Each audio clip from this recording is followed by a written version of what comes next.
Project Blue Book was the name of the Air Force's official program for investigating unidentified flying objects. It came into being in 1951 as the successor to two other projects, the first of which had been launched 4 years earlier, after a number of people across the United States had reported seeing UFOs. During the years that followed, the Air Force received thousands of UFO reports. Their investigations found conventional explanations for most of them, but there were some sightings which the Air Force could not or did not explain. As a result, many people began to suspect that the government was not telling all that it knew, and there were accusations that they were deliberately censoring information which the public had a right to know. Eventually, in 1966, an independent study was set up at the University of Colorado under the direction of Dr. Edward Condon. Condon's team were given more than 30 years of Air Force files to examine, and 2 years later, they published a report that concluded that there was no hard evidence that UFOs were, quote, anything but conventional phenomena misunderstood, end quote. Largely as a result of this report, the government decided to bring Project Blue Book to a close. On these recordings, we give you an opportunity to judge for yourself whether the UFO phenomenon deserves further investigation. You will be hearing eyewitness reports as they were presented to Air Force investigators, and will get some idea of the problems which these investigators faced. With no hard physical evidence to work from, they had to rely on what people told them they had seen. But no two people see things in the same light, as is borne out in our first example. In this incident, several people at Utah Central Airport saw a strange object in the sky. In the 3 interviews that follow, with Waldo Harris, a pilot, Robert Butler, an aircraft mechanic, and Jay Galbraith, the airport's operator, you will hear each of them describe what he saw. Although there are similarities in each report, there are also a number of interesting variations. Would you give her your name and address, sir? My name is Waldo J. Harris. And what was your occupation? Real estate broker. What type of a pilot's license do you have? Single engine land. And about Private. how many hours do you have? Oh, approximately 600. With regard to this unidentified object, when did you first sight it? Just as I was making my takeoff run on Utah Central Airport. And when the best observation you had, would you describe the shape of this object? Well, it appeared to be circular or elliptical in shape. As it seemed to rock up to one side, it looked to be a perfect circle. It was still 3 to 5 miles away from me at the closest point, so I couldn't swear that it was circular, but at least it was in that shape. Would this be full circular, or would it be a disc shape? Well, it was a disc shape. It wasn't like a balloon. It was more like a saucer. A little thicker in the center and thinner toward the edges. What would you estimate the size, the length? Well, I would say somewhere between 35 and 50 feet. I would say it was about half again as wide as the wingspan on the Mooney. And what is the wingspan on the Mooney? 35 feet. 35 feet, and then it'd be a good 50 feet across. Right, and how thick? Well, I would guess about 4 feet. Oh, Maybe a little thicker than that in the center, but not much more than that. with regard to the color, how would you describe that? A gray. Of course, now I was looking toward the bright part of the sky in the south, and it was, I would say, a light gray when there was no sun reflected on it, and then when the sun reflected, it was bright like a mirror. Now, were there any, as compared to a manned aircraft, were there any vapor trail, exhaust? Or, Nothing that I could observe, and I was looking closely for that because when it began to move, I was wondering if there wouldn't be some kind of an exhaust fume or trail or something, but there seemed to be none that I could see. Did this have any of the characteristics of a manned aircraft, such as wing section or tail section? No wing section or tail section or any protruding surface out of this smooth, circular, disc-shaped surface. Were there any ports, such as exhaust pipes? Couldn't see any portholes of any kind. No windows, nothing. But again, I was looking toward the light part of the sky, and it's possible that there were some that weren't visible. Well, did you hear any sound at this time? No, I was in the airplane, and of course my own engine was making enough noise that I wouldn't have heard anything outside unless it was considerably louder than my own. At the closest point, at what angle was the object from you? Oh, I would say about possibly a 10-degree above my level, and straight ahead, 0 degrees relative bearing. You were flying south at the time? I was flying on a 180-degree heading. And then that would be directly south of you. Right. Do you recall what your altitude was at this time? 6,000. And what would the altitude of the object be? Between 65 and 7,000. And at this time, how close do you estimate you were? I would guess between 3 and 5 miles, somewhere in that vicinity. During the complete observation, with regard to the flight path, was it did it travel one side or the other, up or down? While it was standing practically still in the sky, it seemed to be in a little rocking motion. There would be times when it would rock up so that the sun would reflect on it. There were other times when it would rock down flat to where it looked almost straight like a pencil. So I was looking at the side view of it. It seemed to be a little wobbling motion while it was standing almost still. When it began to move, it went straight up like an elevator for a little and then moved off toward the south, still climbing at a fairly steep angle, possibly 30-degree angle, going up, and then stopped again, or seemed to stand still, in the neighborhood of the Utah Lake Omni, almost directly over the position of the Utah Lake Omni, as near as I could tell from where I was. And stayed in that position for possibly a minute or two, maybe a little longer than that, and then made a turn toward the west on a heading I would imagine about a 245 or 250-degree heading, and still climbing on an angle a little less sharp, possibly on a 20-degree angle, and disappeared out of sight in just a second or two. Could you, at this time, could you give an estimate of the speed, or was it too fast? It was way too fast. When it did decide to go, it really went, and I had, it was visible, clearly visible, and disappeared going away from me in a period of a second or two at the very outside. In relation to the speed of manned aircraft, say approximately 300 miles an hour, would it be faster than that? Oh, much faster. I would say probably up in the thousands. The acceleration was extremely fast.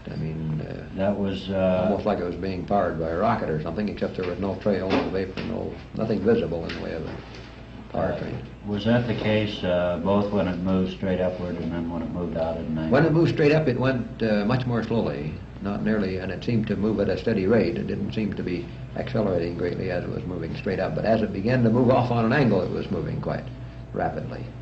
In fact, I would say it covered the area from the inside the point of the valley to over the Utah Lake Omni in a matter of 1 or 2 seconds. It was moving rapidly and seemed to come to a stop quite suddenly, and yet there didn't seem to be any jerkiness to it at all. It was very smooth, controlled maneuver. I would say it was controlled by something or someone. I don't know. When this object disappeared, which direction would that be in? It was going toward the west, I would say, at about a 245 or 250 heading. And did it disappear suddenly or just fade out of sight? Just faded out. It didn't disappear suddenly. It faded out. And I kept my eye glued right on it because it was, I could see it was moving away at a great speed, and I wanted to see just how long it would take, and it was just a second or two until it had faded completely. And it was getting smaller all this time. You could see it was moving away. And it was climbing all the time? Yes, it was climbing at disappeared. a less sharp angle than it went down first. It probably on no more than a 20-degree angle, or maybe even a little less than that, maybe 18. What was, you estimate the time, the length of time that was under observation? Oh, I would say 5 to 7 minutes. Was that within the time you first sighted it, or when you saw it within 5 Well, that was minutes? from the time I first sighted it. My eyes were on it practically all of that time, except for just a brief moment or two right after takeoff when I was raising the gear and checking the instruments inside the ship. When I first sighted it, I didn't think it was anything more than an airplane crossing. I saw the bright sun reflected on something up there, and I made my takeoff run, and when I got up to where I started to make my crosswind leg, I was planning on just coming around one time in the pattern. I wasn't planning on flying out of the pattern at all, but when I started to make my turn, I noticed it was in the same position, and I thought this was a little odd for an airplane. It should have moved on. When I took another look at it, I realized it had no tail, no wing, or anything else. And I was close enough by then that I should have been able to identify an airplane, I mean, even to the make and model. So I turned out of the pattern then and headed down south, and I didn't call in until I got close enough to be sure that it wasn't an airplane. And then I got on Unicom and called Utah Central and also raised Provo Unicom and conversed with both of these groups on it. But Provo said they couldn't see it from the ground, but the Utah Central group could see it all right. And as far as you know, no one in Provo saw it. They reported that they couldn't see it. They said they had the field glasses and were looking exactly where I told them it was, but couldn't see anything. Whether the light was bad for them at that angle or what the score was, I don't know. With regard to your own aircraft, what type is it? Mooney Mark 20A. And you recall the number? Yes, it's 8393 Echo. And you said before your altitude was 6,000. 6,000 feet. And a heading of 180 degrees, approximately. Right. And your airspeed at the time? 140 indicated. And Flew out about 160 somewhere in that vicinity.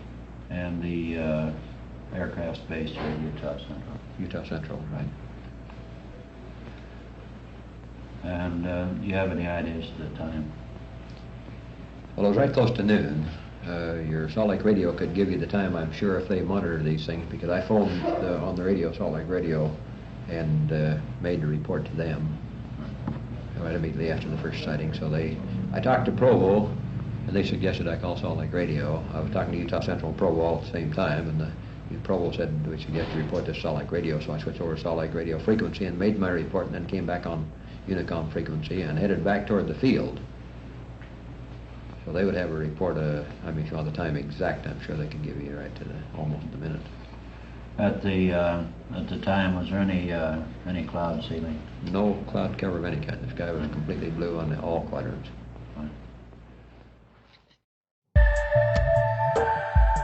Robert Butler, And what is your occupation? aircraft mechanic. How long have you been in this business? I have been employed here at Utah Central for almost 2 years. Do you have a pilot's license? I have a student pilot's license. About how many hours flying time do you have? Approximately 50 hours. With regard to this unidentified object, do you have any shape? Could you give me a description of the shape of the object? I can't give you any description or shape of the object other than it was, the sun was reflecting off the object. It appeared to be a metal object, but I cannot, it was at such a distance that I cannot give you any description of shape. How would you compare the size to any known object, for instance, a pea or a baseball? Well, it was about the size of a dinner plate from where I was looking through the glasses. And could you determine the color? The only color I could determine was silver. Was this a solid silver color, or did it appear to be vibrating, flashing? It appeared to be to a certain extent. I guess it was due to the sun, the reflection off the sun. Have any features comparable to a manned aircraft, such as exhaust or vapor trail or any wing or tail surface? Not to my knowledge, not that I could see, it did not. Was there any sound at this time? I could hear no sound. Would you give me an idea of the altitude or the angle of the ground? It looked like, from where we saw it, it looked to me like it was approximately 2,000 to 4,000 feet above the ground, the surface, at Provo. The location that was given to us was approximately over Provo Omni, and from this distance it looked approximately 4,000 feet. That's what is the? You know what the elevation is here? At this airport, the elevation at this airport is 4,240 feet. And this would be around 8,000 feet. Approximately 8,000 sea level. And what would you estimate the distance from here? The distance from here was approximately 30 miles. Okay, and the what direction would that be from the office? It would be directly south. Due south. Due south. As you watched this, was there any flight path from east to west, up or down? I noticed a flight path. I was watching it for approximately 5 minutes through the glasses, and I noticed a flight path of straight up, and also to the west. Was this flight at a rapid speed? The flight upward was at a rapid speed. The flight to the west was fairly slow. Or were they rapid changes of direction? The flight up was very rapid. The change to the west was not too rapid. It wasn't an abrupt change? No. Did you watch this until it disappeared?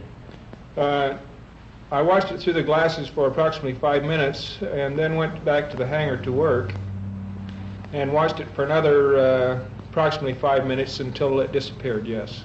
How did it disappear? Did it appear to move off, or was it just blotted out? Well, it just more or less blotted out. It raised a slight amount from the time we started watching it out in the hangar. The altitude, it raised altitude, but the actual, the last part that I seen it was just more or less of a blotting out. At the time of the sighting, was there any cloud cover? No cloud cover whatsoever. It was clear. It was clear. I think that'll do it. My name is Jay Galbraith. What was your occupation? I'm an operator of Utah Central Airport. And how long have you been in this business? I've been in this business a couple of years at this location. How long have you been a pilot? Oh, 20 years. And about how much flying time do you have? Oh, probably close to 2,000 hours. Fine. Did you notice any definite shape to this object? No, I wasn't able to see a definite shape. What did it appear to you like? I could see this object. What did it appear to you like? I could see this object with my naked eye, the glow of it, and through the binoculars I could see that it was just a bright, shiny object. Could you compare it in size with any known object, baseball or pea or anything? I mean, at the distance, what would you compare the size with? Oh, basketball, probably. Could you determine any color? The color would be, without the light shining on it, would appear to be gray, The shiny part would be a flame color, bright, brilliant flame color. Is there anything you'd associate with a manned aircraft, such as vapor trail, exhaust, or tail section, wing section? No, sir, nothing that way. Was there any sound at this time? No, sir. What would you estimate the altitude and the distance? I'd estimate the altitude at about, at the lower part of it, around 15,000 feet, and it extended on up maybe 20,000.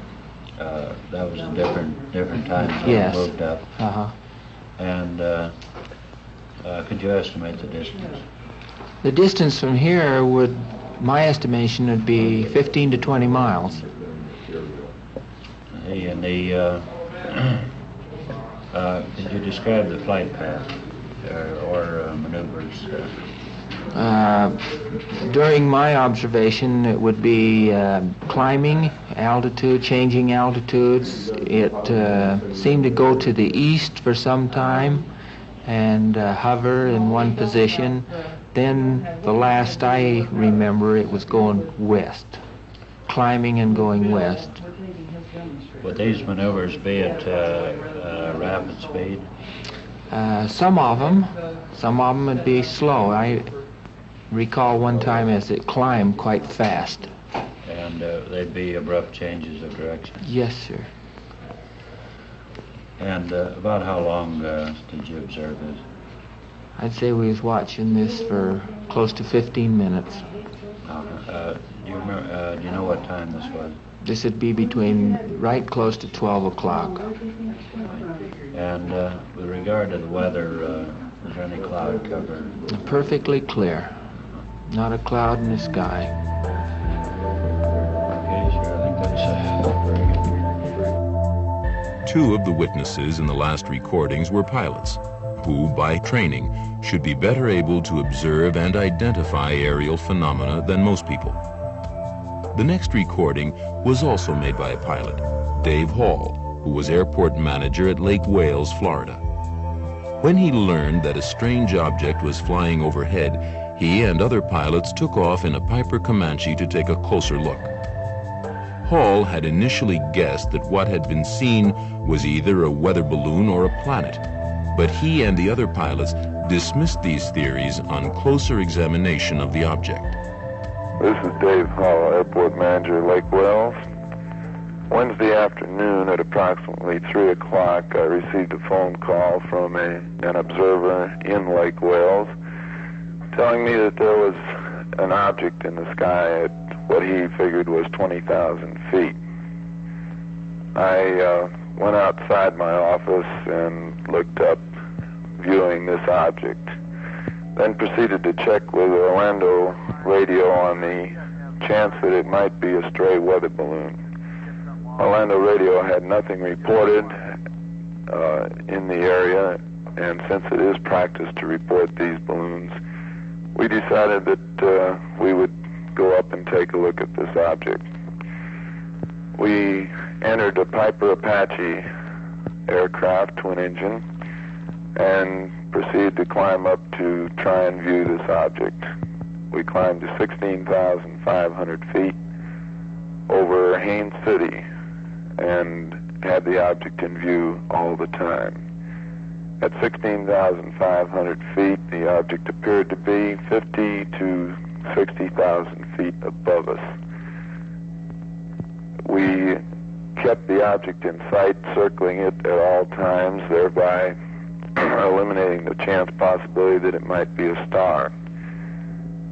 Upon receiving a upper winds report, giving us winds at 50,000 feet of 22 knots, we disqualified the chance that it might be a weather balloon because of the fact that at 22 knots wind, a weather balloon would have been drifting, and this object stayed stationary directly over Haines City for more than 2 hours, as we were up from 3:30 until almost 6 o'clock circling this object. The object appeared to have some sort of a tail or trailing fuselage type design. It appeared to be oblong in shape. The tail part of the object was not visible at all times, probably due to sunlight reflection. We discount the fact that it could have been a weather balloon due to the fact that the object was much too shiny. Weather balloons are coated dull with a powdery effect so that they will not shine and reflect. We've all the people in the aircraft with me during this time were licensed pilots, have been flying for many years, and have seen many such weather balloons, and therefore we discount the weather balloon theory on the basis of our own past experience. We kept the object in sight until approximately 5:42, at which time the object appeared to be ascending rapidly, and on our next circle of the object it had completely disappeared. There appeared to be no descent whatsoever to the object. This is Dave Hull at Lake Wales.